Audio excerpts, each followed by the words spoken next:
everyone, my name is Catherine Tao and I'm the host of the Data Standard Audio Experience. And today we have Rukmani Gopalan, the Principal Product Manager at Microsoft. And today we're going to be speaking about big data solutions using Azure.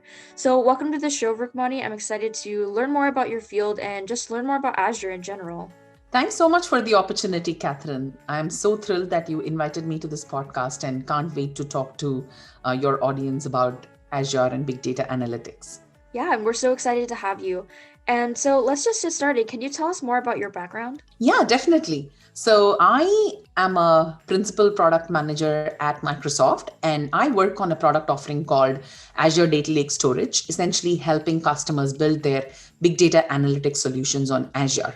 Personally, about me, I grew up in India and I came to USA about 20 years ago. I did my master's education in computer science by attending grad school here. And I started at Microsoft right after my grad school. So kind of Microsoft was my growing ground, helping me grow as a person as well as grow my technical expertise. I did take brief hiatus to go work at much smaller startups about 10 years into working at Microsoft. And after spending time working at a very radically different set of experiences in much smaller startups, I came back to Microsoft just with more enriched learnings. And now I'm in the Azure storage team. Yeah, that's awesome. And so the big topic today is just learning more about Microsoft's software program, Azure.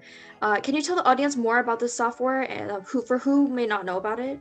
Yeah, absolutely. Microsoft Azure is essentially our cloud computing platform, right? So it's not a single software, but it is essentially our cloud computing platform. So what is a cloud computing platform? Think about it as, we are running our software on either our laptops or our desktop computers, or we have our own data centers. Think of Azure as one of the world's largest supercomputer, right? So we have data centers across the globe in over 54 public regions. And we also have specialized environments that we have provisioned for specific customers, like our customers in China have a cloud offering of that's specific to China.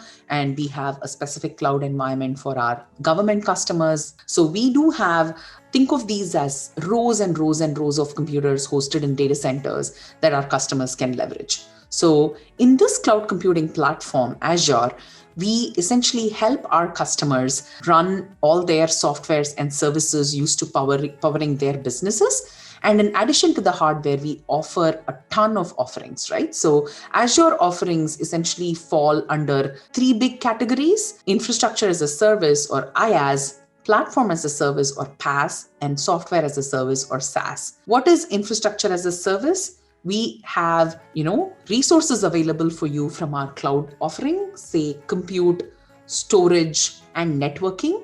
And our customers can leverage these resources to build whatever they want using our hardware infrastructure, as well as we take care of all the running the software, the operating system, upgrading the software. So we take care of all that while offering our customers the flexibility of using our computing resources to run whatever they want. Classic examples of these are Azure VMs or virtual machines. So instead of buying your hardware, you will essentially purchase a set of VMs and then you will run your software on the VMs, right? So that's infrastructure as a service. The second category of services are what we call as platform as a service. In addition to infrastructure, we also give you a set of software resources to help make your life easy. So you can leverage this software that is running on our cloud that basically helps you develop your own solutions on top of the software. Classic examples of these are the product that I'm working on, Azure Data Lake Storage or SQL Server. So instead of purchasing a software license, running this on your own hardware and maintaining your OS upgrades and, purchasing the next version of the software when the next version comes out, we relieve you of all those maintenance overheads, and we offer you a platform that you can build your developers can build on. So that is platform as a service. The third one is software as a service. So think of this as a complete end-to-end offering that you can just use out of the box for your scenarios. A classic example of that is, say, Office 365, where you get a plethora of products that you can use for your information worker productivity scenarios. or Dynamics 365 that can be used for your customer management and payroll and other problems. So these are end-to-end software that we build, and customers can purchase and basically get a subscription to these services and use it for as long as they want. So in short, Azure is a cloud computing platform with a plethora of offerings that fall either into one of the three categories: infrastructure as a service, platform as a service, or software as a service. Awesome. And so for big data analytics workloads, what is the advantage of moving to the cloud? Yeah, that's a great question, Catherine. So before I talk about the advantage of moving to the cloud, let me touch on a little bit about what big data analytics is, right? So with the continuous proliferation of data, and data is everywhere, there are phrases such as data is the new gold or data is the new bacon. What does all this mean, right? So right now, everything that we know of, right from our sophisticated software systems to even, refrigerators and washing machines that we use, they all produce data all the time. And this data is used by organizations and businesses to help build amazing experiences for customers. And how does this exactly work, right? So data can come from anywhere, and all this data gets ingested into a highly scalable distributed storage system. And from all this data, there are transformational insights extracted that can help transform a business. So the set of offerings that help do this processing is what we call as big data analytics. So big data analytics is nothing but the ability for customer to leverage data and run a series of processing to extract high value insights that can be helped to gain insight into how that business is doing, or even drive transformations into the business. So a classic example here is, think about your shopping experience on a retailer's website or a mobile app. Based on what you buy, there are recommendations shown on what could be useful products for you. And based on what you buy, customers run big data, organizations run big data analytics to help understand what are some of the product offerings that customers are interested in, so they can manage their inventory, or even show more of these offerings to run targeted marketing campaigns, or show meaningful recommendations to customers. Extracting that insights out of this data is done on the big data analytics platform. And traditionally, what has happened is this was always done in a on-premises traditional data warehousing approach, where you always started with the business problem first, and then you went and gathered the data that helped you answer that business problem. Once that data was gathered, you ran processing on these data to drive meaningful insights. There are a few problems with these, and big data analytics essentially helps you address these problems. You start with the data first approach. What do I mean by the data first approach? Even before you start zoning in on a business problem, you start gathering all the data that you want into your storage system.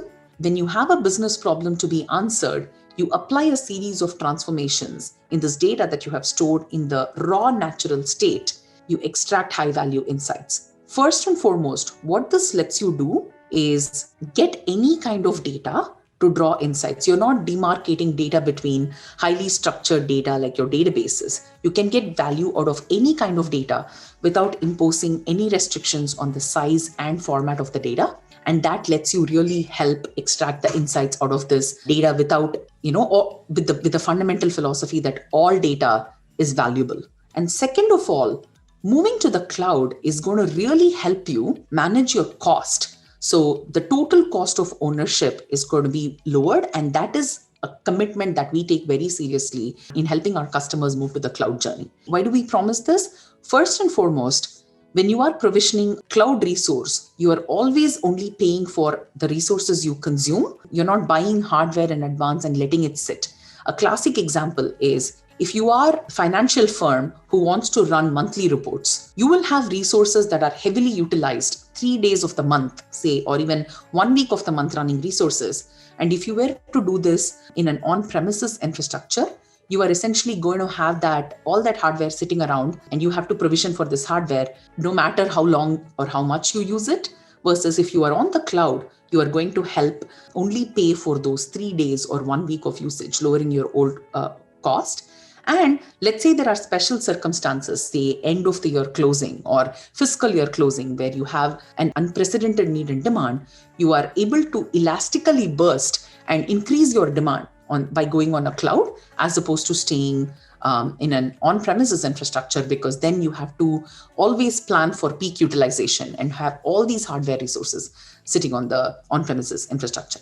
And last but not the least, in the cloud journey, as I told, we have all our infrastructure like compute, storage, and networking as a service, and a big data analytics infrastructure on the cloud. The way it works is your compute and storage are disaggregated, so you can scale them independently. What do I mean by this? So let us say you have multiple petabytes of data, but you're not running active processing on these. The way that you would go buy your hardware in a traditional on-premises system is you will go provision for a single piece of hardware that you get will have both compute and storage, and you will be essentially managing either extra compute or extra storage because you will go plan for what gets used the most. However, in a disaggregated compute and storage architecture, if you have multiple petabytes of data, you can just buy multiple petabytes of storage, and then your compute can be scaled independent of storage in this disaggregated model. And all these are advantages of running your big data workloads on the cloud. First and foremost, you're able to have a data-first approach by leveraging all data as valuable without making any formats or restrictions. You can essentially lower your total cost of ownership. And from a scalability perspective, having a disaggregated compute and storage also ends up lowering your cost while giving you the flexibility to expand one of these elastically independent of the other. That's awesome. And so you've talked a little bit about advantages to moving to the cloud, and you've briefly kind of touched on the customer's advantages to using the big data also. So now I just wanted to hear more about how is Azure constantly being updated? How is it changing just to be able to keep up with the ever-changing technology field? Oh, absolutely. That's a great question, Catherine. And one of our philosophies, right? Because we run all our infrastructure on the cloud, we actually are constantly improving and evolving it, right? So as I told you before, it's very different from the older days of software development, where you go buy a CD and you have to install software, you purchase a license, and then you are essentially, when the next version comes out, you're going and purchasing another license and doing upgrades. By definition, every service on Azure is constantly updated. And as you are paying to use our services on a subscription-based model, you're always getting the latest and greatest updates that we are constantly working on evolving. And that is how we keep our services constantly updated. We have a very strong team of great engineers, great PMs, great customer solutions architects, constantly working on finding ways to improve our service, either from a technical perspective or from a customer value perspective. And that's exactly what we pretty much get up and come to work for. Second of all, what I wanted to call out is very specifically, one of the core values that Microsoft believes in is customer obsession. We always inform what we want to build based on what our customers are telling us. So we have a very, very strong engagement with customers. We have various layers of engagement, starting from our marketing and sales folks to the folks who work in the field with the customer, all the way from the product group. Constantly, we spend a very, very good amount of time talking to our customers, understanding their experiences, constantly thinking about what is it that's working well for them, what is it that's not working well for them. And we use all these to inform how we go develop our services. In addition, one of the core commitments that Microsoft has is we meet customers where they want to be. So in addition to building our own products and services and, helping customers with our own products and services, we also have excellent partnerships with other big data solution providers in the industry. And we have a very rich partner program where we essentially have great partnerships with some of our great big data analytics partners, such as, say, Databricks, for example, or Informatica. So we actually have these partnerships so their solutions can also run just as well on Azure as our own products. So if a customer wants a choice of either using our own services or using our other services from the ecosystem, we got it all for you. Just share us your feedback, and we do take it very seriously. And last but not the least, what we also have is we also have a lot of Microsoft programs that are focused on helping customers build their big data analytics journey on Azure. And one of the key things that I want to call out is we have programs for migrating your on-premises infrastructure to Azure. So definitely talk to any of us about it, or any of your Microsoft representatives about the migration programs, and we'll be able to help you get onboarded as well. Yeah, thank you so much for being on our podcast today. Just to speak more about Azure and the benefits of using Azure as a cloud service for other companies. And so we at the Data Standard, we're trying to build a community of data thought leaders and data enthusiasts to be able to have a platform where everyone can network during this time of the pandemic when everything is just remote. And so my question for you is, what can our community do for you?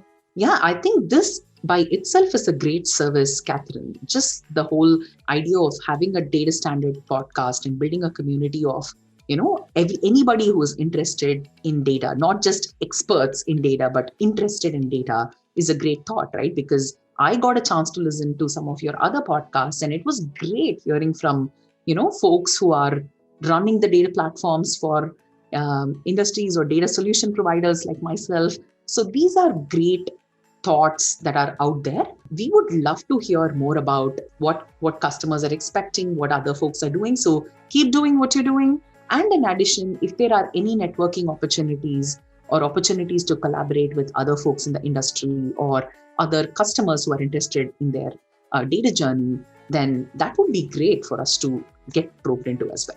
Yeah, absolutely. And where can our community find you online to connect with you? I am on LinkedIn. So you can find me on LinkedIn. Look for my first name and last name, Rukmani Gopalan. I'm on LinkedIn. I also have a Twitter account. I am not very active on it, but definitely a great way to reach there as well, which is at Rukmani Gopalan. I must confess that I am kind of new to all these other mediums that are coming up, but LinkedIn and Twitter are good old accounts that I have been on for a really long time. Perfect. And for more information on the Data Standard, you can find us at www.datastandard.io. And this episode is sponsored by Pandio. They're innovating the tech space with their Apache Pulsar messaging system. So learn more about their work at pandio.com. And thank you so much, Rukmani, for joining us. It was great hearing about just more about Azure, the product at Microsoft, and just how other companies can use it to benefit with their cloud storage. So thank you so much for coming. Thank you so much for the opportunity, Catherine.